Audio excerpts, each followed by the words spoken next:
यस्तोवाला ABS motor पनि repair हुन्छ है अब बाइकर्स पोइन्टमा। यसमा चाहिँ कस्तो हुन्छ कि आइसीहरू हुन्छ यसमा मदरबोर्डवाला, यसमा त्यो पुरानो डल्लो जस्तो हुँदैन। सो कतिजनाले भन्छ यो वाला रिपेयर हुँदैन भनेर, यो पनि रिपेयर हुने रहेछ है।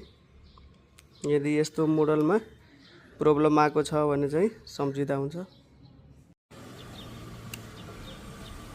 सो यो चाहिँ डुक 200 BS6 हो। सो यसको पनि एबिएस रिपेयर भएको थियो। मिटरमा देख्न सक्नुहुन्छ एबिएस रोड मोड देखाइरहेको छ। सो अब वर्कआउट कन्डिसनमा छ कि नै ल हेर्नुहोस्। गुडेपछि अब एबिएस लाइट पनि अफ भयो। सो फाइनल्ली यो पनि वर्कआउट। यो चाहिँ हाम्रो आइसी भएको एबिएस हो, यो पनि रिपेयर हुँदो रहेछ है। सो आइसीको लागि नयाँ एबिएस मोटर BS6 मोडलहरूको लागि केही रिपेयर गर्नु छ भने बाइकर्स पोइन्टमा आउँदा हुन्छ। सो अलिकति स्पिड लिएर पनि हामी ब्रेकिङ लाएर पनि देखाउनेछौँ।